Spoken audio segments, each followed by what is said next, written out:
Bien,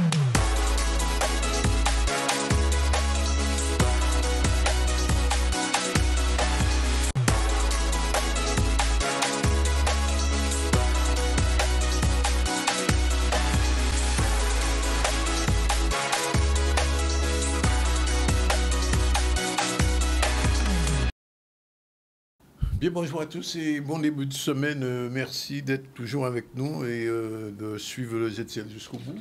Nous sommes en direct, pas du cyclone, parce que le temps va s'améliorer, semble-t-il, mais enfin pour l'instant on n'est pas là, on va regarder tout à l'heure la météo. On va recevoir dans un instant Madame Magali Dumoulin, les chargée de relations publiques de la MECA. Bonjour. Bonjour. Merci d'être avec nous. Plus tard, on va recevoir une actrice productrice sénégalaise, Amélie Mbaye, qui sera aussi avec nous parler d'une manifestation qu'elle organise le 4 et 5 juillet.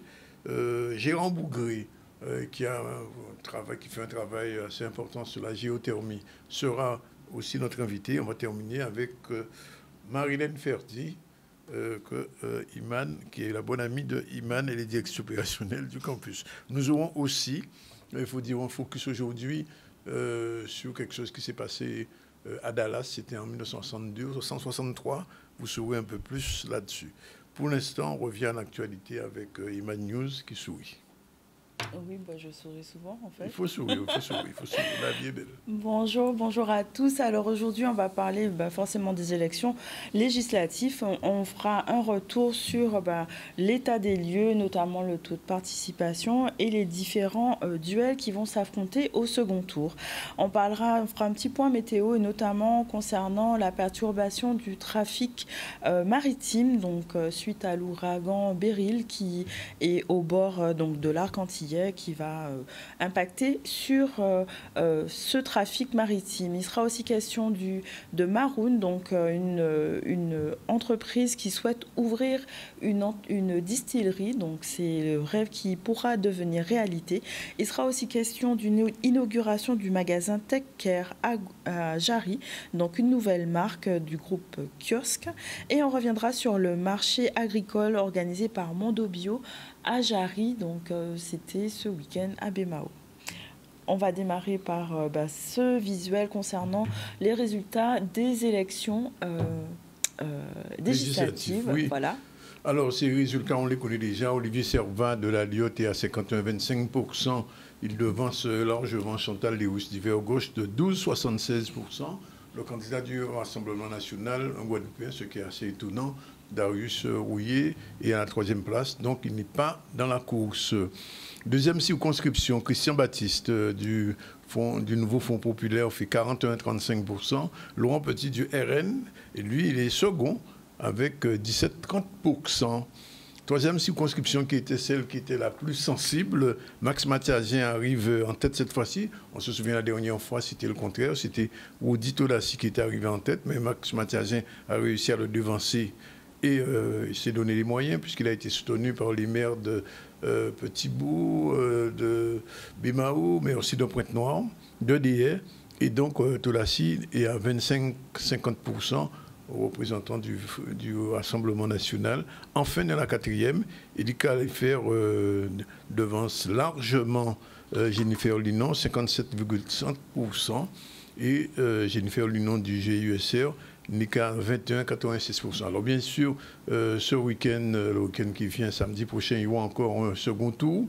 Pour la Guadeloupe, ça semble, on bien dit ça semble, ou pas j'en savent, parce que premièrement, les Guadeloupéens n'ont pas beaucoup voté, 66% d'abstention, donc à peu près environ 30% de participation, ce qui est relativement maigre, alors qu'en France, c'est tout à fait le contraire, 65% de participation et 33% pour le Front national qui devance le nouveau Front républicain qui ne fait que 28%. Et le parti de Macron s'écroule avec 20%. Et donc en ce moment même en France, on est en train d'établir des connexions entre différents groupes, parce que Macron a dit hier, il souhaite tout sauf le Rassemblement national. Mais à l'intérieur même du parti de Macron, il y a des gens qui sont, comme on dit ici, au biguidi, puisqu'ils ne savent pas est-ce qu'ils vont voter pour LFI, c'est-à-dire la France insoumise, ou est-ce qu'ils vont s'abstenir, voire même voter pour le Rassemblement national. C'est le grand dilemme en ce moment en France. Il y a déjà 100 ralliements, 100 puisqu'il y a ce qu'on appelle des triangulaires, 3 parties, 3 personnes qui se présentent sur la même circonscription. Et donc, certaines personnes se sont déjà désistées, aussi bien dans le parti de Macron que dans le camp de la gauche. Mais est-ce que suffisant pour empêcher la prise de fonction de Bardella comme Premier ministre la semaine prochaine? C'est la grosse question en France en ce moment. Il y a beaucoup de bouleversements, beaucoup d'échanges, beaucoup de discussions. Et le résultat dimanche prochain, et en Guadeloupe, on saura un peu davantage sur ce qui va se passer pour nos 4 députés. Est-ce qu'il y a eu tous les 4 qui réussissent? Peut-être. Ça dépend aussi des votes des Guadeloupéens. Voilà ce qu'on pouvait dire sur ce scrutin comme ça. Il y a un deuxième sujet? Oui, on va parler de la pluie, parce qu'il pleut. Point météo rapide. C'est vrai que Beryl, donc l'ouragan, est en train d'arriver dans la mer des Antilles, perturbe un peu donc la météo. La Guadeloupe est très peu atteinte, c'est plus la Martinique, mais cela engendre des dégradations au niveau de l'état de la mer et notamment au niveau du trafic maritime. On va avoir une interview d'une compagnie maritime donc, qui est impactée par cet ouragan. Ce matin, donc nous, on avait quand même pris des précautions. On a annulé quelques départs, mais on n'a pas tout annulé parce que ça risque quand même, n'oublions pas que nous sommes sur une île, et de tout isoler. Et donc, ce matin, on a pu faire un départ en toute sécurité à 6 heures de Terre de Bas et avec une escale à Terre de Haut à 6h45 et regagner Trois-Rivières ici même où je suis, puisque j'étais à Terre de Haut moi-même aussi ce matin. Donc, le départ s'est bien passé. Bon, c'était un petit peu agité à certains endroits dans le canal, des creux de 2 mètres. Mais ça s'est très bien passé. Et donc le bateau a pu repartir de Trois-Rivières là tout à l'heure à 9h. Et donc là aussi une traversée qui est déjà terminée, donc où ça s'est très bien passé. Mais on a tendance à constater, comme vous le voyez même, quand vous avez vu tout à l'heure, un renforcement au niveau des côtes de la houle. Donc on regarde la situation et si vraiment le port de Trois-Rivières devient impraticable suite à je dirais, une augmentation du niveau de la houle ainsi que tous les aléas météorologiques qu'on peut avoir sur la suite du phénomène, puisque de ce que j'ai cru comprendre, le phénomène était déjà en train de passer à notre niveau en tout cas. Donc là, en ce qui nous concerne, on verra pour l'accessibilité de notre port, le port le plus proche Basse-Terre. Mais pour le moment, ce n'est pas encore envisagé. On attend encore et on va voir. Ce matin, le bateau qui a fait la traversée était prévu, c'est un bateau de 180 places. On l'a réduit à 120 places, effectivement, pour pouvoir permettre de garantir la sécurité des passagers. Et voilà, mais c'est ça, c'est des mesures habituelles en cas de vraiment de mer formée. On veut garantir une navigation en toute sécurité, donc il n'y a pas de prise de risque de notre côté. Il n'y aura pas de prise de risque en tout cas.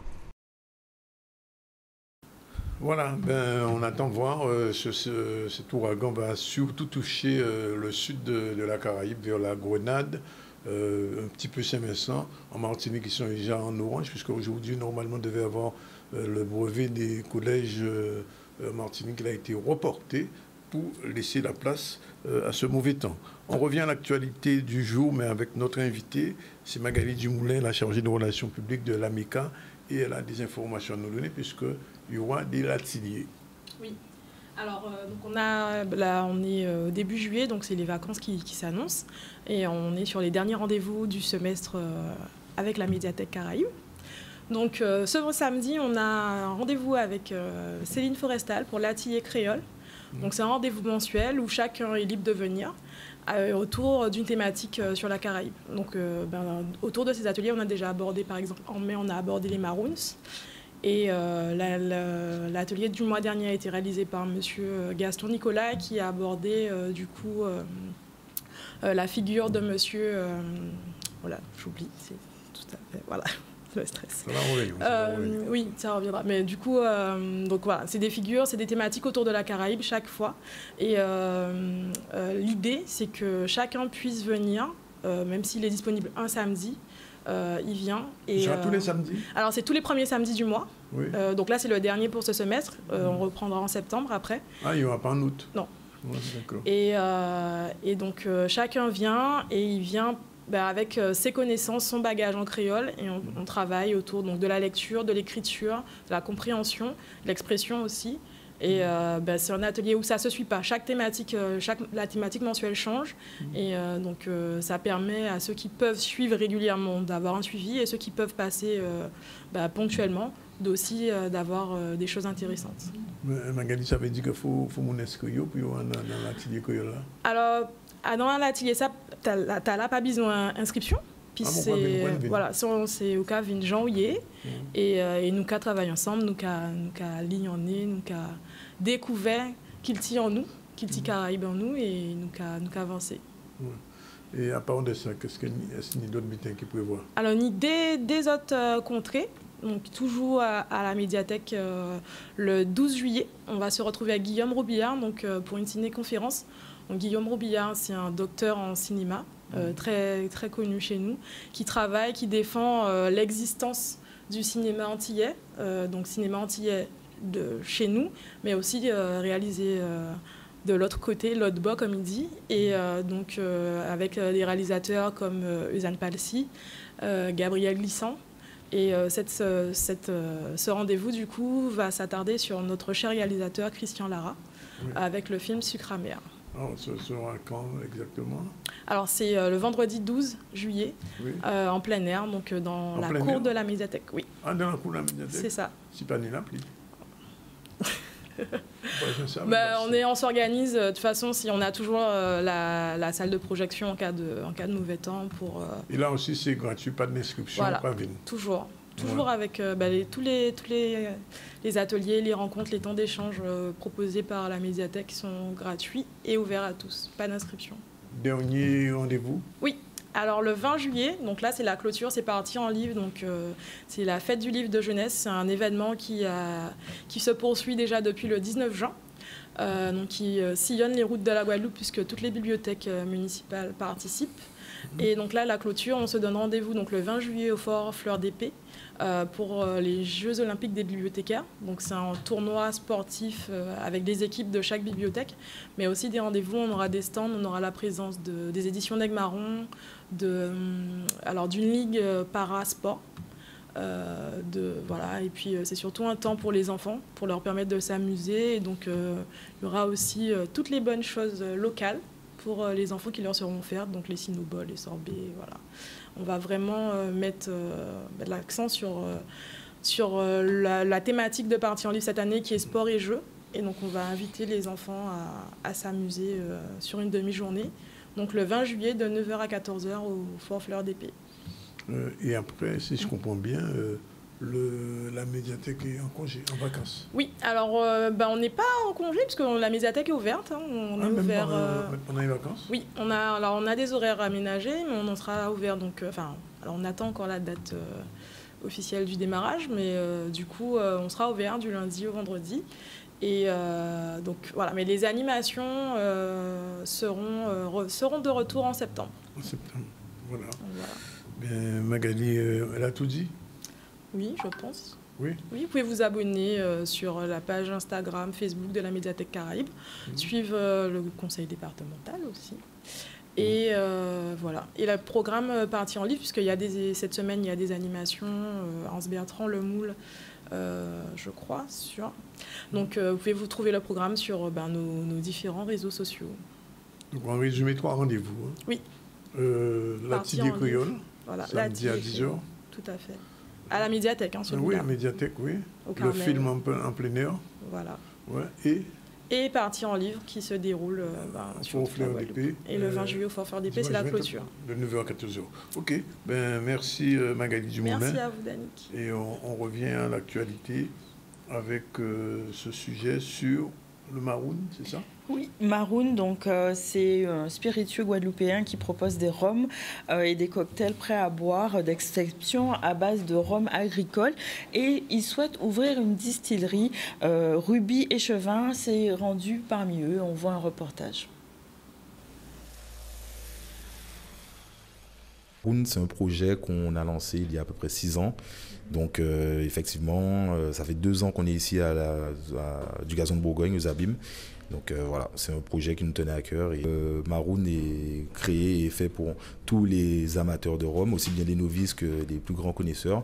Et notre objectif est de pouvoir développer et d'exporter au maximum le savoir-faire guadeloupéen à travers le monde et surtout que les Guadeloupéens puissent se reconnaître à travers la Maroun. Maroun, ça vient de l'anglicisme Maroons, qui veut dire nègre marron. Et on voulait en fait, voilà, clairement axer le côté identitaire autour de la marque parce pour nous, c'est notre histoire et c'est quelque chose qui nous parle. Nous produisons des produits d'exception. Donc Maroon, c'est des rhums épicés, des rhums vieux.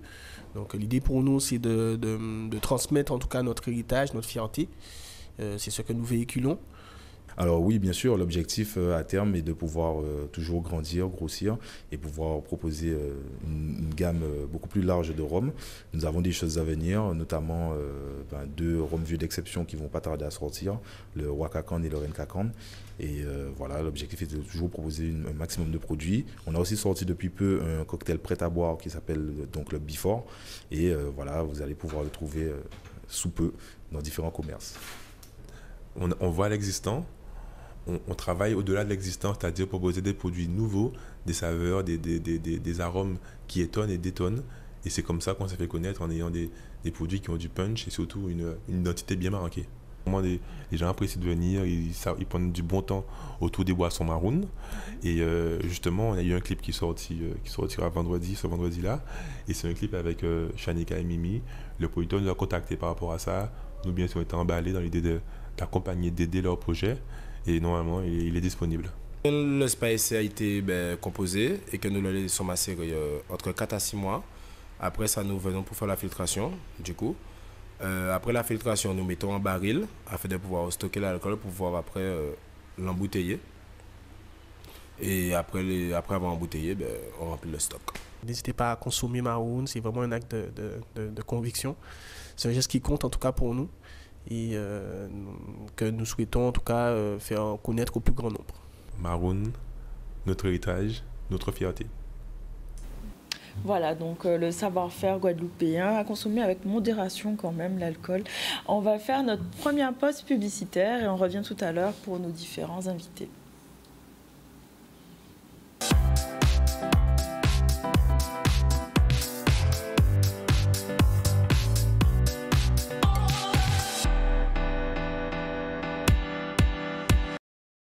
Voilà, nous sommes de nouveau avec vous jusqu'à 14h et on va recevoir, je vous l'ai dit, Amélie Mbaye, qui est actrice, productrice, artiste sénégalaise. Bonjour. Bonjour, Talik. Merci d'être avec nous.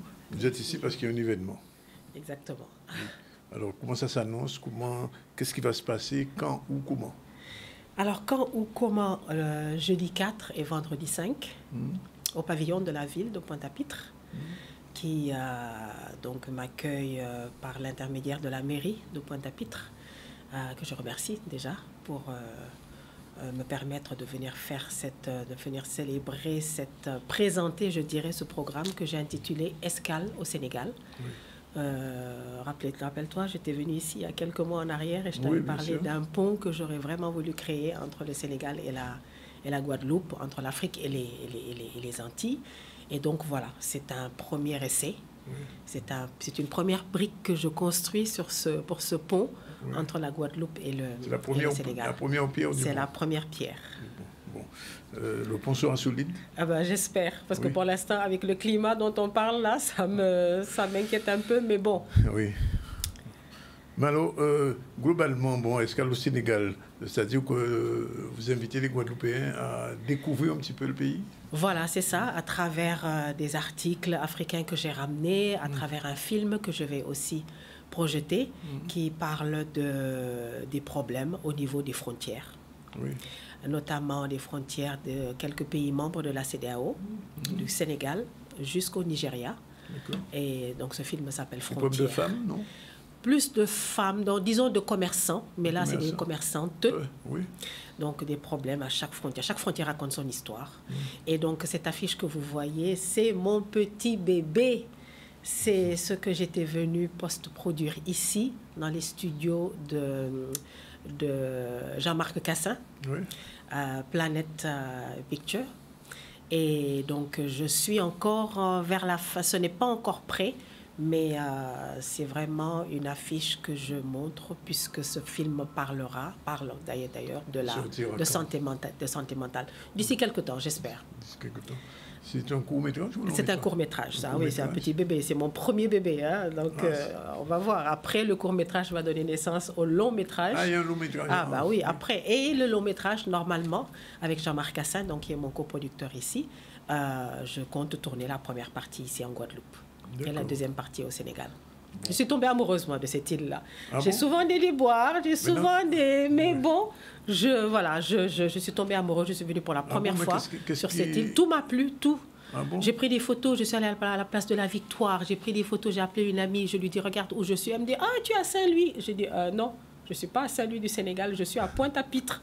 Elle me dit, mais non, ce que je vois là, les balcons, le décor, tu es à Saint-Louis. Oui. Je lui dis, non, je ne suis pas à Saint-Louis. Elle me dit, ah, ok, donc tu es à Rufisque. Rufisque, c'est une ville qui est aussi une ancienne ville colonisée par les Portugais, Rio Fresco. Je lui dis, non, je ne suis pas à Rufisque, je suis à Pointe-à-Pitre. Oui. Donc, on a des similitudes, le repas, les cultures. Et j'ai dit, vraiment, il faut rapprocher ces deux cultures, ces deux peuples, surtout qu'on nous oblige, malheureusement, à quitter de Dakar, aller jusqu'à Paris, de Paris, venir ici, alors qu'on aurait pu aller face à face, traverser, faire 4 heures de vol. Ça viendra, hein. J'espère. Mais est-ce qu'un jour, il y aura escale en Guadeloupe organisée par toi-même au Sénégal? Ah, mais ça y est, on a déjà commencé. L'association sénégalaise, qui est ici présente, organise déjà des voyages de Guadeloupéens qui s'en vont très souvent à Dakar, au Sénégal, en voyage organisé. Ah oui, oui, ça existe déjà, l'association sénégalaise. Quand je serai à Dakar, je ferai une photo, je pourrai dire, ah, je suis à un point. Absolument. Non, alors, j'ai dit en présentation, actrice et productrice. Alors, on peut être les deux à la fois. J'essaie d'être les deux à la fois. J'ai eu l'habitude d'être tout le temps devant la caméra. Maintenant, j'essaie de passer derrière la caméra pour pouvoir donc, à travers ce film que j'ai post-produit ici, écrire, diriger, interpréter. Donc, ce film que j'ai intitulé « L'ai-je bien coupé ?» Mais dans ce film dont on voit là la bande-annonce, ces frontières, là, je suis actrice. Je suis l'une des actrices principales de ce film. Donc, qui relate, comme je le disais tout à l'heure, les problèmes au niveau de chaque frontière de ces pays membres de la CEDEAO et du non-respect des textes sur la libre circulation des personnes et des biens. Oui. Et ce film-là va être présenté donc, en Guadeloupe dans le cadre de cette escale au Sénégal. Exactement, voilà. Et donc, il y aura d'abord une exposition d'articles africains et juste après, le film aux frontières et le débat, questions et réponses sur ce film. Alors, quand on dit article africain, les gens me disent oui, mais l'Afrique c'est tellement grand que est-ce qu'il ne faut pas préciser? Alors, mon programme s'appelle Escale au Sénégal. Donc, ce sera des articles sénégalais. Du Sénégal? Voilà, du Sénégal. Alors, et peut-être une autre fois, je viendrai pour faire escale en Côte d'Ivoire ou escale au Cameroun et j'amènerai des articles. Ah, d'accord. Mais là, c'est chez moi. C'est escale chez moi au Sénégal avec des articles africains de chez moi. Alors, je pose toujours la question aux Africains qui viennent chez nous ici. Est-ce que les tissus, tout ça, c'est toujours du wax fait en Belgique ou Voilà, comme ça, oui, du wax, mais qu'on essaie d'adapter à notre façon, avec les bijoux de chez nous, le cuivre, le bronze de chez nous, et voilà. Ah bon, toutes ces belles choses, on va les retrouver. Absolument. Oui. Ah, d'accord. Mais plus pour les femmes. Ah. Quelques articles pour les hommes, mais plus pour les femmes. Un truc contre les hommes. Ah non, non. Bon. Et ce film, bon, alors il y aura c'est un one-shot ou bien vous pensez rediffuser ce film en Guadeloupe? J'espère que ce sera rediffusé parce que je ne compte pas seulement m'arrêter à la mairie de Pointe-à-Pitre. J'essaie d'avoir d'autres relations avec d'autres villes, d'autres îles, pourquoi pas. Parce qu'il y a d'autres villes que Pointe-à-Pitre en Guadeloupe. Ah bah oui, justement. Oui. Mais là, j'ai choisi Pointe-à-Pitre parce que bon, c'est tout ce que je connais pour l'instant de la Guadeloupe. Mais la capitale, c'est Basse-Terre. J'espère avoir la possibilité de rencontrer les autorités. Mais ce serait bien de diffuser ce film. Absolument, parce que ça parle vraiment des femmes, ça parle de la violence faite aux femmes, ça parle de plusieurs sujets qui ne sont pas uniquement que les commerçantes africaines. Autre question, il y a des Sénégalais en Guadeloupe qui vivent ici? Absolument, et comme je vous le disais, c'est eux qui ont organisé ces voyages et qui continuent d'organiser ces voyages. Depuis la Guadeloupe jusqu'au Sénégal, des groupes de 20-30 personnes, ça se fait très souvent. D'accord. Et qui viennent visiter le Sénégal. On a l'occasion de peut-être les recevoir ici. Absolument, ben oui, c'est prévu. C'est prévu? Absolument. Bon, ben, tout va bien. Bon, j'aime bien quand les choses se passent bien. Voilà. Alors, Amélie, donc rendez-vous donc le 4. Exactement, le 4 et le 5. Et le 5, 2 jours. À partir de 16h Oui. pour l'exposition, jusqu'à 20h. Et à partir de 20h, la projection du film suivie du débat. Et ce sera jusqu'à 22h, 22h30, au pavillon de la ville de Pointe-à-Pitre. C'est près de la place de la Victoire. Voilà. D'accord. Ok, le rendez-vous et puis on y revient tout à l'heure pour faire un petit rappel. En entre-temps, on reçoit M. Gérald Bougré. Bonjour, M. Gérald Bougré. Bonjour, M. Zandonis. Merci d'être avec nous. Dans des conditions difficiles, je sais, mais on a tenu quand même à vous faire venir. Alors, où en êtes-vous du projet? Ben écoutez, géothermie. Ben écoutez, déjà c'est la géothermie plus de l'hydrogène, surtout de l'hydrogène à terme. Oui. Et le point d'étape où on est, c'est que après avoir fait le parcours que vous savez, déposé le projet à la préfecture et autres, on vous a dit ça la dernière fois et les dates qui vont avec.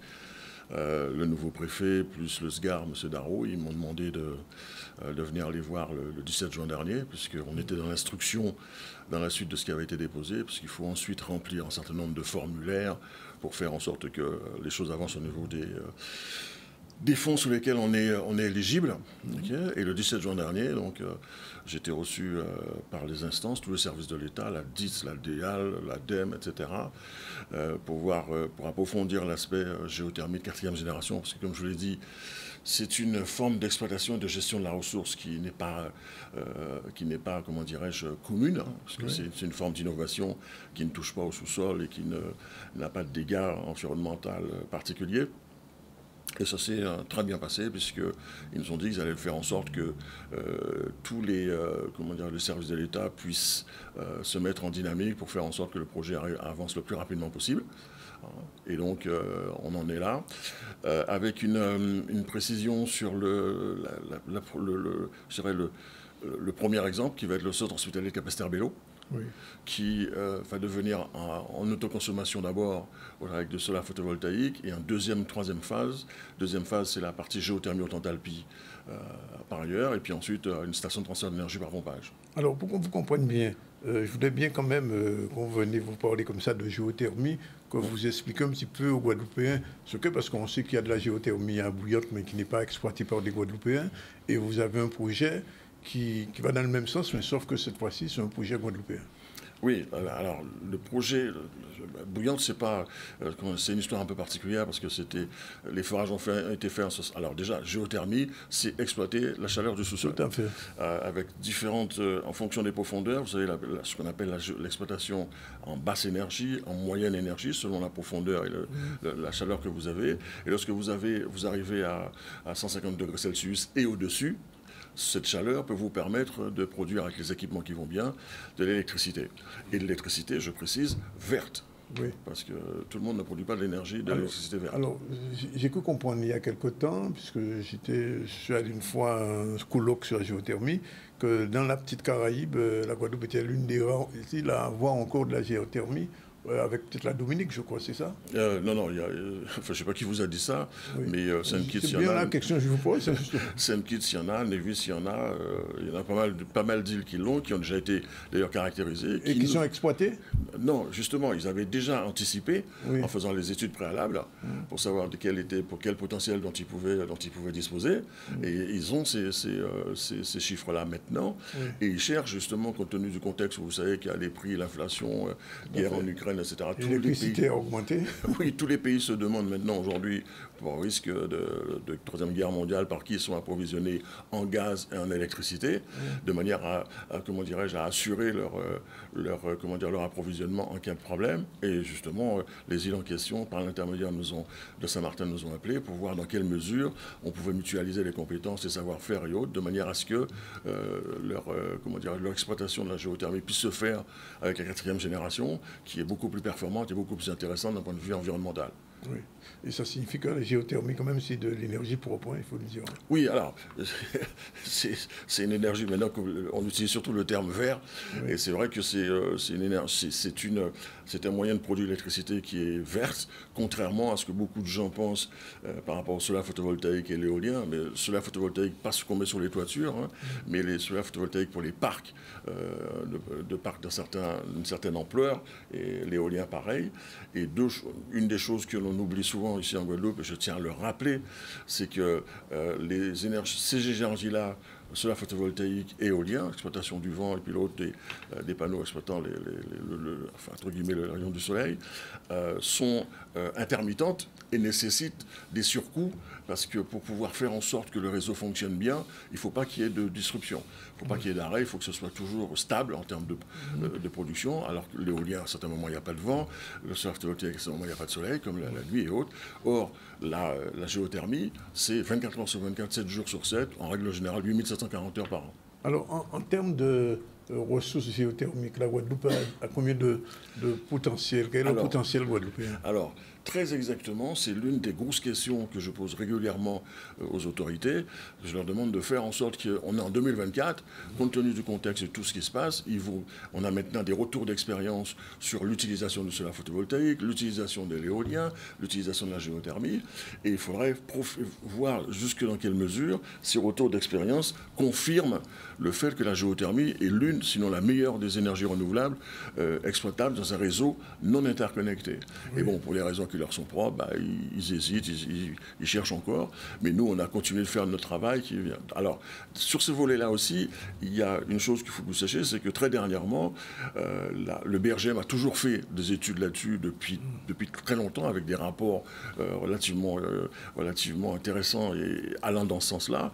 Il y a 2-3 ans, en 2021-2022, il y a une chercheuse de GeoAzur qui avait fait toute une étude, une thèse sur l'analyse des plaques tectoniques dans la zone en question et qui a certifié, c'est d'ailleurs sorti dans France Antilles, que le potentiel en géothermie haute enthalpie et donc d'électricité verte était beaucoup plus important que celui qu'on croit. Et aujourd'hui, l'électricité, produire l'électricité, c'est sûr, c'est une chose intéressante, surtout par l'intermédiaire de cette ressource-là, parce qu'elle est qualifiée comme étant stable, comme apportant ce qu'il faut par rapport à les spécificités de notre réseau électrique, mais c'est surtout un des moyens qui permet de produire de l'électricité, qui permet de faire l'électrolyse de l'eau pour le marché de l'hydrogène.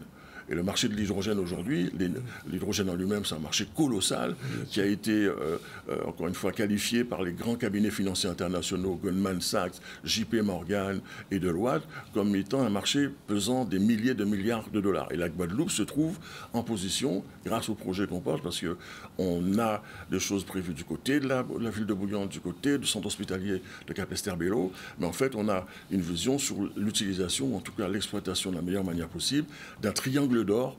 C'est pour ça que j'appelle le triangle d'or de la Guadeloupe, qui part de Bouillante, vous tirez un trait jusqu'à Marie-Galante, vous retirez un trait jusqu'à au Sainte. Au Sainte, il y a un réservoir géothermal. Aussi au Sainte, oui, tout à fait. Et vous remontez vers Bouillante, et tout l'ensemble de cette zone a potentiellement, des possibilités en géothermie haute enthalpie, mais pas que, qui devraient permettre à la Guadeloupe, lorsqu'on regarde le marché de la vente d'électricité verte d'une part, et surtout celui de l'hydrogène vert, comme étant considérable. J'avais dit ça à M. Chalus le 13 juillet 2021. Alors, c'est une nouvelle. L'autre question, comment l'EDF apprécie, entre guillemets, votre projet? Alors, l'EDF, ce que les gens ne savent pas, c'est pendant que nous, on avait réussi à avoir l'autorisation de racheter Géothermie Bouillante par l'Union européenne, pendant que les autres faisaient un autre parcours, l'EDF a analysé, parce que pour vous devez injecter sur le réseau, vous êtes obligé de respecter des référentiels techniques. Il y a une équipe qui avait été montée en 2014-2015, dirigée par M. Denis Rousseau du côté d'EDF ECI, Denis Rousseau, Philippe Capelli, qui était polytechnicien pour les référentiels techniques, et un financier de l'EDF s'appelle Mathieu Flamand. Après l'analyse de tout ça et l'instruction de tout ça, ils nous ont fait une lettre d'intérêt pour nos technologies, en nous disant que, quel que soit l'endroit dans le monde où on irait pour aller exploiter via cette techno la chaleur du sous-sol, il faudrait les rappeler pour savoir s'ils ne seraient pas intéressés à participer directement à ces ressources. 1. 2. On a été appelé, je l'avais déjà dit avant le Covid, par les Émirats Arabes Unis, sans que j'ai rien demandé à personne. On m'avait appelé, les Émirats Arabes Unis, là dernièrement, les gens de Dubaï, plus l'Algérie, etc., sachant dans quelle direction on prend avec l'hydrogène vert notamment, nous appellent aussi pour voir dans quelle mesure et à quel moment ils pourront disposer de notre hydrogène pour la suite des événements. La Guadeloupe se trouve donc en position de pouvoir enfin, à un certain niveau en plus, exporter son savoir-faire, ses compétences et ses références, sans compter que parallèlement à ça, il y a des Guadeloupéens d'exception qui travaillent sur ce projet. projet et l'ampleur qu'elle est censée mener, puisque l'hydrogène en question qu'on va produire à partir de la géothermie va être cryogénisé et géré par des réservoirs cryogéniques, donc, dont un Guadeloupéen est expert, il s'appelle Calixte Osiris, il est né à Mornalo. Et avec cela, donc, on est capable de produire via des tankers, de stocker via les réservoirs cryogéniques et ensuite transporter l'hydrogène par des tankers vers le monde entier. Alors, revenons sur le projet concret de centre hospitalier de Capesterre-Belle-Eau. Qu'est-ce qui va se passer concrètement? Qu'est-ce qui va se passer? Premièrement, dans un premier temps, comme c'est le cas et que la transition, puisque la France maintenant est entrée dans la phase transition écologique, énergétique, économie circulaire, après la LTCEV et les accords de Paris qu'ils ont signés, et ils cherchent à accélérer parce que la France, en plus, a pris du retard par rapport aux objectifs qui s'étaient fixés en termes de réduction de gaz à effet de serre. Et donc, on cherche par tous les moyens à accélérer ce processus, et l'hôpital de Capesterre-Belle-Eau, dans un premier temps, va autoconsommer de l'énergie qui va être produite par des solaires photovoltaïques. C'est la première phase, c'est celle sur laquelle, parce qu'ils avaient déjà acheté les panneaux, et pour des raisons diverses et variées, ils n'ont pas réussi à mettre en route dans les temps impartis. Là, on les aide à faire cela. Donc, autoconsommation, première chose. Donc, ils payent près de 500 000 euros d'électricité par an. Vous imaginez ce que c'est? Vous allez réduire la note? Non, on va faire en sorte qu'elle autoconsomme une production, et donc elle n'ait pas à payer de facture d'électricité. Première phase. Deuxième phase, simultanément, donc on fait les recherches. Du côté de on a déjà des informations concernant la zone qui est derrière le centre hospitalier de Capesterre-Belle-Eau, qui possède un potentiel jugé important en termes de géothermie en Totalpi.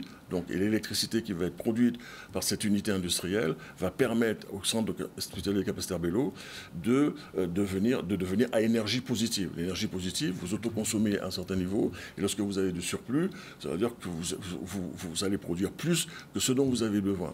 Et en fonction de la quantité d'électricité, de ce qui sera possible par les études qu'on est en train de faire, on va pouvoir alimenter, on prévoit en tout cas de le faire, et on discute avec les gens du littoral de Capesterre et la ville de Capesterre-Belle-Eau pour aller jusqu'au bout de la démarche, et en plus de faire en sorte que les bâtiments de la ville de Capesterre-Belle-Eau puissent autoconsommer, puissent devenir énergie positive, que toute la zone puisse avoir à un moment donné à ne pas avoir à payer de l'électricité. En tout cas, c'est le but. Et en même temps, promouvoir tout ce qui pourrait être décarbonation de l'industrie, stockage de l'énergie, les niches marchés subséquentes à le fait de produire de l'hydrogène vert, décarbonation de l'industrie, stockage d'énergie verte, mobilité lourde, les transports, les camions. Vous savez que les camions, c'est ce qui contribue majoritairement en Guadeloupe à les émissions de gaz à effet de serre, la mobilité légère, pour les voitures normales par ailleurs, avec des ombrières, probablement sur le parking, des bornes de recharge sur le parking du centre hospitalier de Capesterre-Belle-Eau par ailleurs.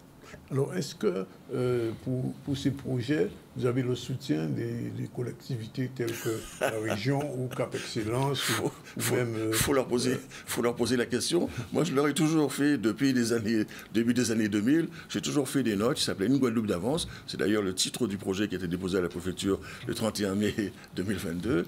Une Guadeloupe d'avance, géothermie de 4e génération, à hydrogène. Pendant mes travaux de recherche et développement... Ils n'ont pas eu d'écoute.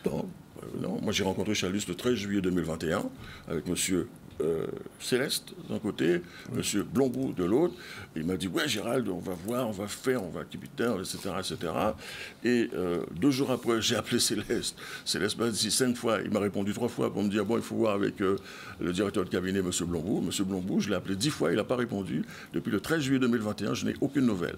L'État, dans la foulée de ce qui a été instruit, 6 mois après, il m'avait déjà reçu le 17 novembre 2022 pour me dire qu'on est éligible aux fonds nationaux français, France 2030, PIA et autres. Et dans la foulée, le préfet, sa représentation, le chef de mission de la transition écologique, énergétique et économie circulaire, la DIS, la DEA, l'ADEME, etc., sont dans la dynamique qui doivent permettre à ce projet de continuer de se développer à vitesse supersonique. Donc, si je comprends bien, c'est avec l'État que vous êtes en connexion en ce moment. Exactement. Oui. Pas que l'État, oui. Les investisseurs. Oui, il y a des investisseurs privés aussi. Les investisseurs du monde entier. Oui. Alors, pour l'exportation de l'hydrogène, comment ça va se passer concrètement? Eh bien, sauf s'il y a des choses qu'on ne connaît pas en termes de droit à l'international et autres, comme je vous l'ai dit, on produit l'hydrogène, oui. On le liquéfie à moins de 152 degrés Celsius, hein, on les stocke dans des réservoirs cryogéniques avec des Guadeloupéens qui sont experts dans ce domaine-là. Calixte Zeus, comme je l'ai dit, un Mandalien, ingénieur du CNAM, Conservatoire national des arts et métiers, qui a travaillé sur différents domaines dans ce type, sur la centrale nucléaire de Cadarache. Et il est déjà en train de travailler là-dessus pour donc le stocker. Et ensuite, donc à partir du moment où il est stocké sous forme liquide, on peut le transporter via des tankers spécialisés qui existent déjà, qui fonctionnent déjà au Japon et autres, et qu'on va pouvoir donc aller, comment dirais-je, livrer notre hydrogène là où on nous le demandera. D'accord. Voilà, c'est le but final. Hein, c'est pas l'électricité, c'est une chose. Le but, c'est que la Guadeloupe exporte comment dirais-je, sa production. Et de surcroît, le fait d'utiliser la géothermie, qui est une énergie qu'on peut exploiter à bas coût, on peut arriver, et le prix de l'électricité qui permet de produire l'hydrogène, dans ce cas précis par la géothermie, nous permettra d'avoir un prix du kilo d'hydrogène battant toute la concurrence. Oui. Et la Guadeloupe est autonome en matière d'énergie. Elle peut le devenir, oui, à condition de rentrer par un certain schéma, oui, qui consiste, comme je l'aurais déjà dit et répété, on n'est pas au début des années 2000 où M. Vernier nous avait dit à Mme Chevry, les éoliennes, il faut mettre des éoliennes partout. Ils avaient mis des éoliennes à la Désirade en pensant que quand il y a un blackout en Guadeloupe, la Désirade sera alimentée. C'était faux. Et ainsi de suite. La Guadeloupe peut devenir, sauf que j'ai dit, je répétais à la région et aux instances qu'il faut, en 2024, il faut recaractériser la ressource, profiter des retours d'expérience qu'on a sur l'éolienne, le solaire photovoltaïque qui créent des problèmes fonciers, parce qu'on est en contrainte foncière pour de multiples raisons. Et à partir de là, on a les quantifications qui vont bien pour pouvoir dire pour les 5, 3, 5, 10, 15 prochaines années, quels seront nos besoins, quel est le taux de couverture de nos besoins, pour ensuite les assumer à 50, 60, 70, 80, voire 100%. Bien. Écoutez, on va suivre le projet. Avec et plaisir. On espère que les choses avanceront à vitesse grand V, on va dire ça comme ça. Il n'y a pas de raison. Oui. Les choses, on a commencé, on continue, et ceux qui savent écouter, qui savent voir les intérêts, les enjeux, ils nous ouvrent leurs portes. Donc, je le dis, les Émirats Arabes Unis, c'est pas... Oui, on a bien compris. En tout cas, merci M. Bougri. Un petit rappel rapidement à Amélie Mbaye pour le vous rendez-vous. Oui, je voulais juste un tout petit message par rapport à monsieur. J'étais venue ici pour parler d'échanges culturels. Aujourd'hui, je découvre quelque chose. Nous, on est en pleine révolution chez nous. Enfin, révolution, je parle en plein changement, nouveau gouvernement et autres. C'est quelque chose qui nous intéresserait, mais énormément, ça. Oui. On a 365 jours de soleil par an, vous connaissez le Sénégal. On a beaucoup de problèmes de délestage. Oui. Il y a beaucoup de villages qui n'ont pas d'électricité. Oui. On a un énorme problème d'électricité alors qu'il fait très chaud. On a le soleil. Alors, quelque chose comme ça, moi, dès qu'on finit l'émission, moi, je prends vos contacts parce que... Non, mais je rigole pas, quoi. C'est quelque chose qui serait intéressant. Tout à l'heure, il a dit que vous pouvez exporter dans le monde entier, c'est bien ça? Oui. NKO, Nusere Canada, Omotunde, aller en Afrique régulièrement. Oui. Et l'Afrique m'appelle régulièrement, le Congo, la République, le Sénégal, le Cameroun et autres, pour pouvoir bénéficier, savoir comment les aider à structurer leur démarche pour pouvoir profiter des énergies renouvelables autant qu'à faire ce projet. Je suis content d'être venu aujourd'hui pour apprendre quelque chose. Très dernièrement, la Polynésie vient de nous appeler, l'Algérie vient de nous appeler. On n'a même pas commencé à produire. Oui. D'accord. Bien. Alors, Amélie, un petit rappel... Le 4, c'est ça? Oui, donc le 4, donc le 4 et le 5. À partir de quelle heure, au fait?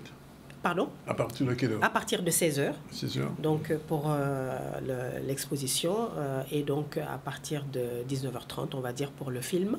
Et je voulais juste, parce que tout à l'heure j'avais oublié de mentionner que mon film à moi, donc pour L'Ai-je bien coupé, a été post-produit. Donc ce film-là a été post-produit par Golden Planet Pictures de Jean-Marc Cassin. Mais c'était quand même, j'étais accompagnée par le conseil départemental de la Guadeloupe, que je remercie officiellement. Voilà, merci M. Bougri. Pas de problème. On suivra, on attendra la suite. Et merci Amélie. On prend la deuxième pause déjà. Et on se retrouve tout à l'heure avec notre dernière invitée et le focus du jour. À tout de suite.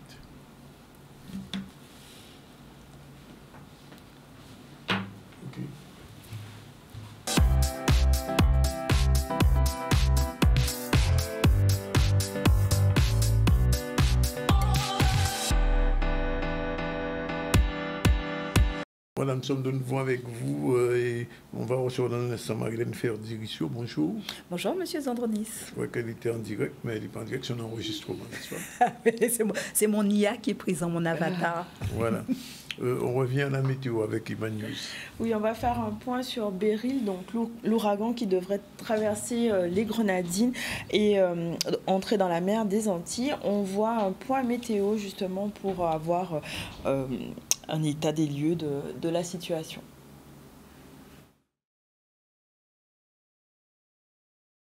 Nous sommes actuellement donc au RESE, au centre de prévision de Météo France. La Guadeloupe va donc être en périphérie, donc on n'aura pas de vent très fort. Cependant, on a quelques effets malgré tout, donc un vent qui est plus soutenu que d'habitude, une mer qui est forte, voire très forte, donc une agitation aussi. Et nous avons quelques passages d'averses brèves mais soutenues et potentiellement orageuses. Nous devrions avoir une amélioration sensible à partir de demain mardi. Et puis mercredi, il y a une autre onde qui arrive derrière, la numéro 17, donc qui devrait à nouveau engendrer une augmentation du vent et de la mer, mais à un degré moindre que ce lundi. Et puis nous aurons aussi probablement quelques passages d'averses orageuses, donc mercredi, voire encore jeudi en début de journée au passage de l'onde numéro 17. Donc à la Météo France, notre premier rôle, c'est de veiller à la sécurité des personnes et des biens. Donc à ce titre, nous mettons en place une vigilance. Donc il y a plusieurs aspects donc, à la vigilance. Il y a une vigilance qu'on appelle par paramètre, donc qui va concerner le paramètre pluie, le paramètre vent, le paramètre mer, ou comme aujourd'hui les trois à la fois. Et nous avons également donc une vigilance cyclonique qui là est déclenchée si le territoire est concerné par des vents de forte tempête, c'est-à-dire des vents qui atteignent 90 km/h en moyenne, ce qui n'est pas le cas aujourd'hui. Donc on n'est pas en vigilance cyclonique, mais en vigilance pour vent fort, pour mer, pour risque de vague submersion et pour forte pluie. Un petit cycle de remplacement de l'œil. Voilà, ce qui a permis à Beryl de faiblir donc en fin de nuit. Et ensuite, il a reformé son œil et il se renforce là ce matin. Donc il a baissé d'intensité en fin de nuit en retombant en catégorie 3. Et là, ce matin, il s'est renforcé. Il est à nouveau en catégorie 4. Et d'ailleurs, il va continuer de se renforcer. Là, le dernier advisory du NHC qui est sorti donne des vents moyens de 220 km/h dans le mur de l'œil, avec des rafales à 270. Alors, oui, effectivement, il y a des effets dévastateurs pour les grenadines qui sont au plus près de l'œil. Ensuite, eh bien, le vent a une force qui décroît plus on s'éloigne de l'œil, mais toutes les grenadines, Grenade et même Saint-Vincent risquent d'être très très impactées par le vent.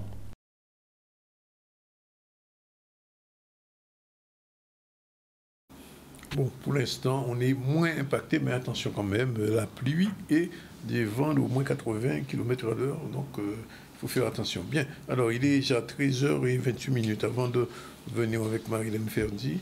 On fait un dernier sujet.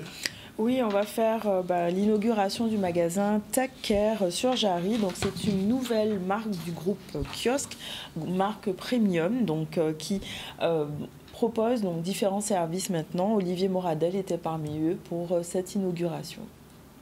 Donc Tech Care, c'est une nouvelle marque premium du groupe Kiosque.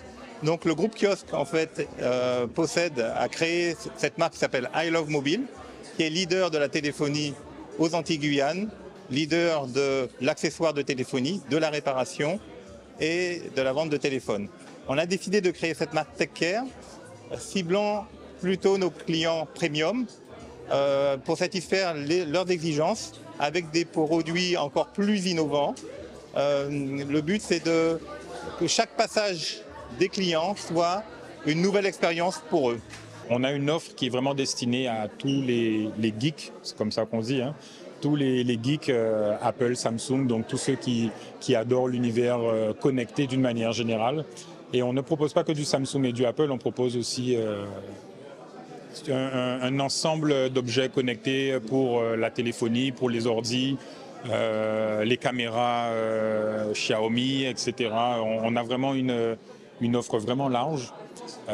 Powerbank, c'est-à-dire les batteries externes, les têtes de charge, les allumes-cigares, les montres connectées. On est une boutique Apple qui est une boutique officielle. Et idem pour Samsung, nous sommes une boutique officielle fournie directement par Samsung. Donc ça nous permet d'avoir forcément des prix avantageux avec des modèles de téléphone qui sont des modèles européens. La venue de ce type de magasin en Guadeloupe est très intéressante parce qu'on retrouve pas mal d'articles qui nous permettent de travailler, des téléphones, des iPads, tous les accessoires qui permettent d'utiliser le matériel de nouvelles technologies.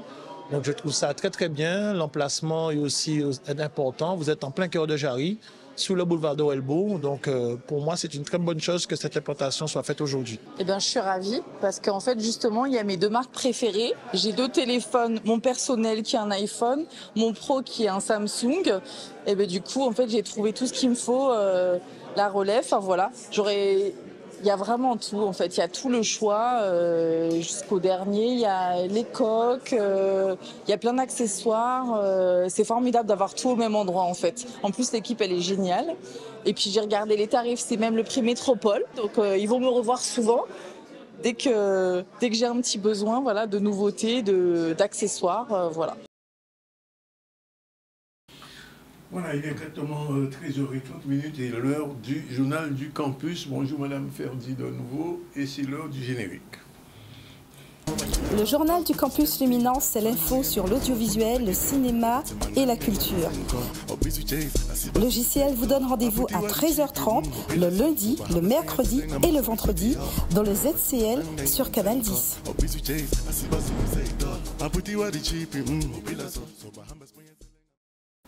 Et aujourd'hui, c'est l'édito. Aujourd'hui, c'est l'édito. Alors, c'est un édito très spécial et c'est une nouveauté que je vais proposer au moins une fois par mois. C'est un édito intitulé « Mon carnet de voyage ». Je vais vous partager mon carnet de voyage. Donc, c'est un voyage à travers les industries culturelles et créatives à chaque fois. Donc, le but, c'est quoi? C'est que c'est un voyage qu'on va faire dans les régions de France. Puisque nous, on a eu l'occasion, dans le cadre de séminaires, tous les campus des industries culturelles et créatives de France, donc il y en a 13 de la région de France, de se réunir pour pouvoir échanger, avoir des retours d'expérience, mais aussi identifier les potentiels, le poids des industries culturelles et créatives de chaque région, mais aussi tisser des partenariats et aller de plus en plus, définir des stratégies pour aller de plus en plus sur des appels à projets de façon en concomitance avec des territoires qui ont à peu près la même représentativité en termes d'industrie culturelle et créative. Alors, vous venez me demander où j'étais? Non, mais j'allais poser une autre question. Est-ce que M. Nelson et M. Madou étaient là? Ah non. Alors, non. Alors, c'était un séminaire pour les directrices opérationnelles. Ils sont responsables de la culture en Guadeloupe. Oui, mais c'est un séminaire dans le cadre des industries culturelles et créatives. Ils sont mais pas ils parlent directement. souvent des industries culturelles oui, mais et ils sont créatives. pas. Mais tout le monde parle des industries, y compris vous, je crois. Caribul avait de parler des industries culturelles. Et pourtant, vous n'étiez pas ça. Donc, vous voyez bien que. Non, je ne sais pas. Non, ils n'étaient pas là, Monsieur Zandronis. Alors, vous étiez où? À Paris? Non. Ou à Marseille? Ah, pas du tout. Ah, ça oui, peut être le cas, parce que ce sont des Nice. terres... Ah, peut-être à Nice. Ah, voilà. Zandronis. Ah, mon Dieu. Il est en forme aujourd'hui. Il est en forme. Le dîner est en forme. Beryl, sort de ce corps. Oui. Alors, Danick, c'est intéressant, vos choix de ville, parce qu'on a été dans une région qui n'est pas représentative des industries culturelles et créatives. Ah bon? Ah, mais pas du tout. Vous êtes dans un Zion? Pas loin, mais pas tout à fait quand même. On était en Auvergne-Rhône-Alpes. Est-ce que ça vous dit quelque chose? Je suis sûre que vous connaissez. Toute la Guadeloupe connaît les grandes villes qui constituent la région Auvergne-Rhône-Alpes. On y va. Lyon. Oh, Lyon. Ah ben oui. Saint-Étienne. La Saint-Étienne. Ah ben voilà. Allez, on continue. Grenoble. Grenoble, oui. D'accord. Ouais. Et Clermont-Ferrand, bon, je pense qu'on connaît. Et Vichy. La Deuxième Guerre mondiale. C'est là la cure de Vichy, parce qu'ils sont réputés pour les thermales. Eh bien, j'ai été dans une petite ville qui est à peu près à 20 minutes de Vichy. Ah, juste 20 minutes de Vichy. Vous avez dû boire du Vichy?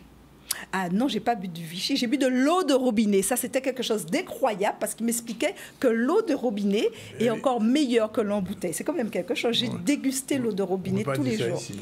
Ah ben écoutez, ce fut un plaisir. Alors, c'est vrai que Clermont-Ferrand est une région qui est surtout reconnue pour son industrie. Il faut savoir que c'est la 3e région de France en matière de valeur ajoutée. Son PIB en valeur ajoutée est équivalent à celui de la Finlande. C'est une ville de combien d'habitants à peu près? Non, là, c'est des régions, je ne peux pas vous dire. Hein, combien de minutes d'Orly ou de Paris en train?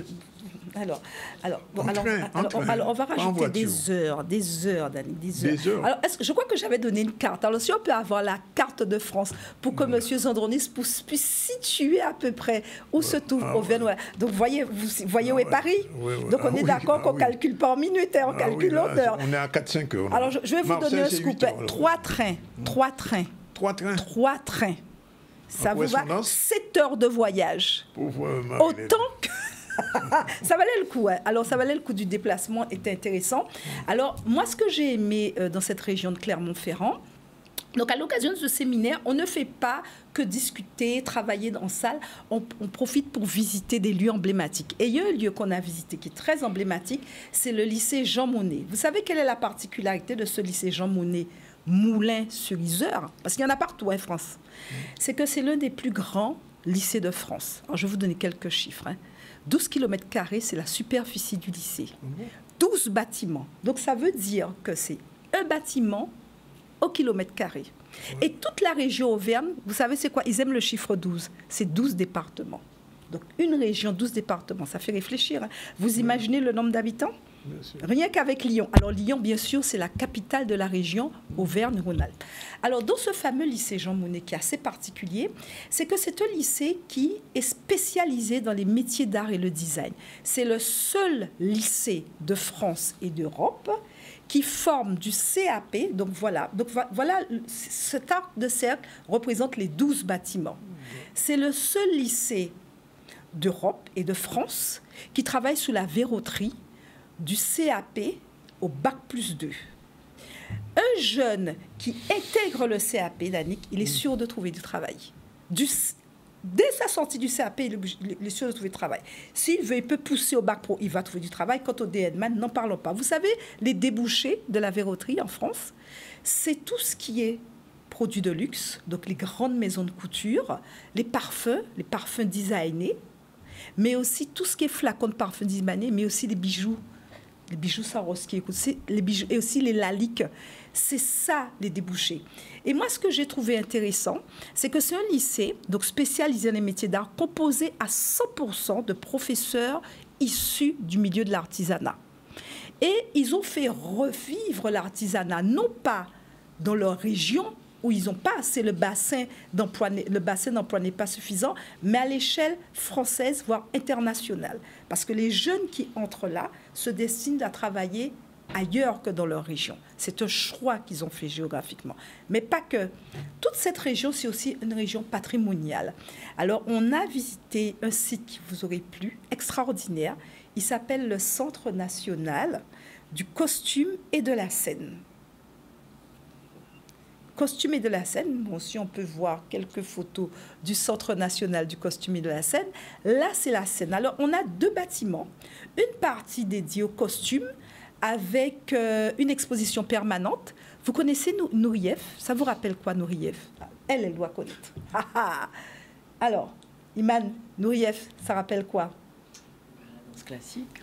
Oui, la danse classique. Et donc, il a offert, Nourieff, avant sa mort, a créé une fondation parce que c'était un collectionneur de costumes. Et il a offert, voilà les vêtements. Voilà. Alors là, ce n'est pas les vêtements de Nourieff, hein, je vous dirai ce que c'est. Il a offert la fondation a offert les costumes pour en faire une exposition permanente dédiée à Nourieff qui n'est plus là, mais que ces costumes vivent. Et il y a une exposition qui change toutes les années, voire tous les 2 ans. Et ce qu'on voit là, c'est les vêtements de Découfflé. Tu dois connaître aussi Découfflé. Alors, Découfflé, ça vous dit quelque chose? Les Jeux d'Albertville, les Jeux Olympiques. Vous vous souvenez, le magnifique spectacle, c'est un chorégraphe qui a fait des costumes extraordinaires et qui a profité, ce sont ces costumes qu'on voit en exposition. Et moi, ce que j'ai aimé dans cette exposition, qui fait penser un peu au Memorial Act, c'est qu'on n'est pas un visiteur passif qui regarde. On vit, on vous fait vivre, c'est-à-dire on vous met en scène. Ensuite, il y a un deuxième bâtiment, Dani, qui est consacré à la scène, où vous avez des automates avec des IA,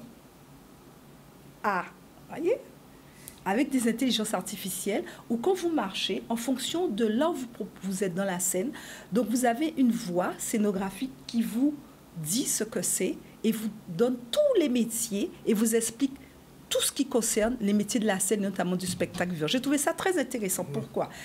C'est leur stratégie des industries culturelles et créatives. Dans une terre plutôt industrielle, c'est la singularité d'aller là où il n'y a personne. Donc, ils ont regardé qu'est-ce qui ne s'est jamais fait au monde et en Europe. Et c'est comme ça que ça marche. Et je peux vous dire que Moulins-sous-Allier, alors même les Auvergnats ne savent pas ce que c'est. Ah, en fait, j'ai oublié une ville très connue, hein, Corrèze, la Corrèze. Ils ne connaissent pas, mais tout le monde connaît le Centre national du costume. Et ça, c'est un lieu à voir, surtout pour les amateurs de spectacles vivants. Je pense toujours à nos artistes, à nos metteurs en scène. C'est un lieu incroyable. Voilà. C'est tout. C'est tout. Mais le problème, c'est qu'il n'y a pas les costumes. Moi, j'aurais aimé qu'on puisse voir les costumes et commenter les costumes. Ah oui, il y a un paquet d'images des costumes. Hein. Donc, si on pouvait les voir... Oui. Non, il me dit non, on n'y a pas transmis. En tout cas. Alors, ce qu'on peut dire aussi, Danick, c'est que moi, ce qui m'a intéressé à travers ces échanges et de cette région, c'est, je vous rappelais, c'est leur stratégie. C'est la même stratégie qu'a eu la Guadeloupe dans les années 90, fin 90, quand ils ont décidé de se lancer dans le cinéma. C'est cette singularité qui a fait qu'on était la porte avancée en matière de cinéma. Simplement, nous, au niveau des campus audiovisuels et cinéma, le campus Luminance, qui allons de plus en plus s'orienter dans les industries culturelles et créatives, on se rend compte que le cinéma et l'audiovisuel ne suffit pas. Il faut aller beaucoup plus loin, travailler en mutualisation, synchronisation et toujours aller vers la singularité par rapport à ce qui n'existe pas. Et donc, on vous donne rendez-vous l'année prochaine. D'accord. Pour voir ce que ça va donner, mais vous aurez un aperçu le 15 novembre. Notez bien la date, hein. Le vendredi 15 novembre, vous aurez un aperçu et je reviendrai plus longuement sur cette fameuse date du vendredi 15 novembre. D'accord, on se retrouve mercredi. Bien sûr. Alors, mercredi, on va s'intéresser aux jeunes de Parcoursup qui n'ont toujours pas trouvé de formation. Je peux dire une seule chose. Épisode, là. Voilà, alors jusqu'en septembre, la seule chose que je peux vous dire, à cette date, les lycées vont bientôt fermer le 5. C'est fini, c'est les vacances. Commencez à vous intéresser aux établissements qui sont hors Parcoursup et écoutez les conseils qu'on va vous donner mercredi. Merci Marilène Ferdi. Et le générique est terminé. Alors, il est 13h40 et on revient au focus du jour. Jeudi, c'était pour revenir sur un événement qui a un peu traumatisé les Américains. C'était dans les années 62, 63 exactement, l'assassinat du président des États-Unis, John Fitzgerald Kennedy. Alors, le vendredi 22 novembre, le 35e président des États-Unis, John Fitzgerald Kennedy, est assassiné lors d'une visite officielle à Dallas. Tout le monde connaît Dallas ici, à cause du feuilleton. Alors qu'il circulait dans une foule qui l'acclamait. À 12h30, le couple présidentiel, le gouverneur du Texas et son épouse étaient dans une limousine décapotable. Le président Kennedy est blessé mortellement à la tête par des tirs d'armes à feu. 1h30 après la fusillade, Lee Harvey Oswald, on se souvient, est arrêté pour le meurtre d'un policier. Il est considéré par la police comme le principal suspect de l'assassinat du président. Et, surprise, moins de 48 heures après son arrestation, il est aussi abattu. Aucun procès, aucune instruction judiciaire n'a pu avoir lieu. Des zones d'ombre subsistent encore sur cet homicide. Les États-Unis restent marqués par cet événement qui a provoqué la stupeur du monde entier et d'innombrables spéculations. Au jour d'aujourd'hui, on ne sait toujours pas qui a vraiment commandité et assassiné le président Kennedy. Alors, est-ce que c'était les Cubains? Est-ce que c'est la mafia? En tout cas, il y a eu plein de films sur cet événement. Mais le suspense est demeuré jusqu'à la mort de sa femme, Madame Kennedy Bouvier, qui a échappé à cet assassinat. Voilà ce qu'on va dire aujourd'hui sur cet assassinat. Il reste un dernier sujet de M. Cessé, qui est en Guadeloupe. Alors, il reste deux sujets. Deux sujets, bon, on a le temps, il est 44. Donc, on va parler du marché agricole qui a été organisé par Mondobio à Jarry. Donc, l'occasion de pouvoir découvrir la culture biologique made in Guadeloupe. Mondobio organise aujourd'hui un marché de l'artisanat. Donc nous avons voulu mettre en avant nos agriculteurs, nos artisans, les personnes qui font des cosmétiques. Donc aujourd'hui à Jarry, nous avons voulu les rassembler parce qu'en fait, trop souvent, la clientèle me dit mais je ne vois pas les artisans parce qu'ils sont toujours dans les extrémités de l'île. Et là, aujourd'hui, je les ai rassemblés autour de Mondobio. Je pense que c'est une bonne opportunité déjà pour se faire connaître et pour connaître d'autres exposants, découvrir ce que les différentes personnes en Guadeloupe font et proposent comme des choses de nouvelles choses. Une animation comme ça, c'est joindre l'utile à l'agréable, trouver son petit bonheur. On a tous les produits locaux, on a tout ce qu'il faut. C'est un marché sympa parce qu'il est petit et familial et ce qui est chouette, c'est qu'on va pouvoir rencontrer la communauté de Mondobio qui est une clientèle très exigeante sur des produits de qualité et en plus de ça, aujourd'hui on leur propose des produits locaux donc ça vient vraiment répondre à leurs besoins. Vous avez des personnes qui fabriquent des produits bio, des produits naturels et tout est fait main, fait en Guadeloupe. On va aller sur la ville de Vieux-Fort où Maurice Cessé nous a permis d'avoir un reportage concernant le centre municipal d'animation et de culture et du sport. Donc l'occasion de voir une soirée de clôture de ce centre.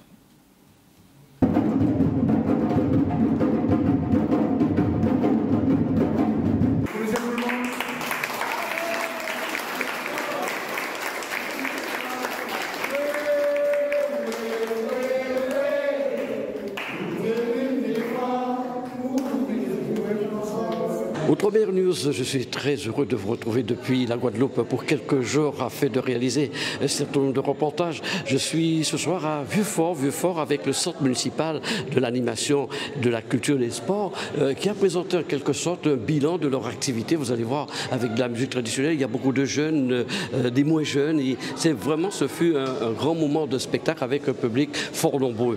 Je suis également en Guadeloupe pour l'inauguration du studio de cinéma Karukiraland, un studio équipé avec les moyens les plus modernes comme Netflix. Nous aurons l'occasion bien évidemment de vous en parler. Je vous propose de regarder ce reportage ici que nous avons réalisé ce soir à Vieux-Fort.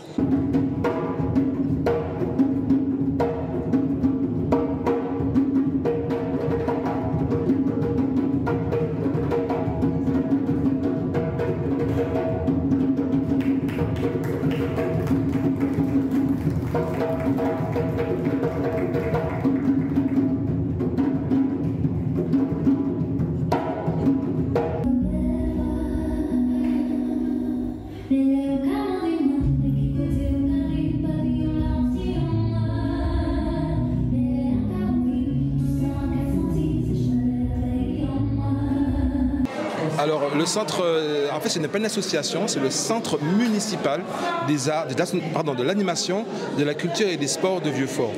Nous existons depuis 4 ans cette année, oui 4 ans. Et lors de l'élection ou l'arrivée de M. Éric André, nous avons décidé de redynamiser la vie culturelle à Vieux-Fort et nous avons mis en place donc les activités du CEMAX, les activités culturelles, les activités sportives également. Voilà.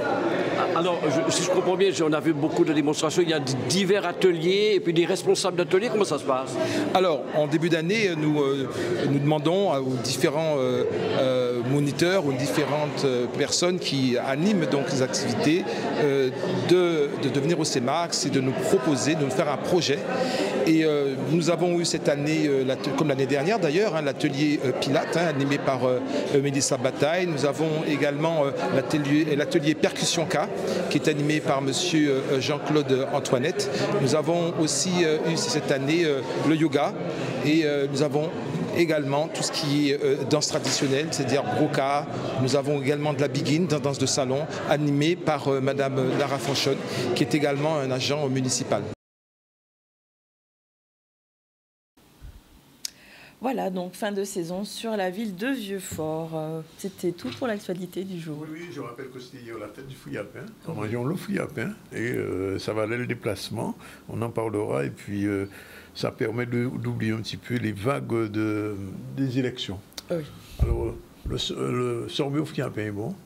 Le chaud Moi, d'eau est bon. j'adore le fouille à pain, de toute façon. Même pur. La confiture de fouille à pain, voilà, c'est un délice. Et puis, bien sûr, il y avait du bébé. Méline Marie-Galante. Bref, bon, alors, on a reçu ce midi Magali Dumoulin, chargée de relations publiques de l'AMICA, pour les ateliers, les latiniers créoles qui auront lieu ce samedi, plus la projection d'un film l'autre samedi, et la fermeture, enfin la fin du Monde en Livre, du Parti en Livre, pardon, ce sera au Fort Fleur d'Épée. On a reçu Amélie Mbaye, actrice productrice sénégalaise, qui organise le 4 et le 5 une escale au Sénégal. Ça se fait à Pointe-à-Pitre, à la maison patrimoniale qui est près de la place de la Victoire. On a reçu aussi M. Gérald Bougré, qui nous a parlé de géothermie et du projet qui est en train de se mettre en place à l'hôpital de Capesterre, et la possibilité, peut-être, on espère, pour une interrogation, que la Guadeloupe exporte de l'hydrogène vers les pays demandeurs. On a même vu en direct que la responsable, enfin l'invitée Amélie Mbaye, qui est sénégalaise, dit que ça intéresserait son pays de pouvoir acheter de l'hydrogène. C'est comme ça que ça a fait. Marilène Ferdi nous a fait part de son retour voilà, comment s'appelle cet endroit-là, la région Auvergne-Rhône-Alpes, où elle avait été un séminaire sur les ICC et l'innovation numérique. Bref, c'était ça. Et puis, on a eu un focus sur l'assassinat de John Fitzgerald Kennedy. C'était à cette période-là, 26 juin 1962. Et on termine avec les infos de notre cher Iman, qui était très content de retrouver sa Marilène. Alors, au niveau de l'actualité, on a parlé justement des résultats des élections législatives. Donc, on a fait un petit focus sur les duels qui auront lieu au deuxième tour. On a fait aussi un point météo avec justement l'ouragan Beryl qui s'approche des Grenadines et de la mer des Antilles, avec les perturbations au niveau du trafic maritime que cela engendrait. On a évoqué Maroon, donc cette entreprise qui souhaite ouvrir une distillerie. Donc, ce sont des spiritueux guadeloupéens qui désirent développer et exporter leur savoir-faire. On a aussi évoqué l'inauguration du magasin Tech Care sur Jarry, donc une nouvelle marque premium qui permet d'avoir des produits de haute qualité.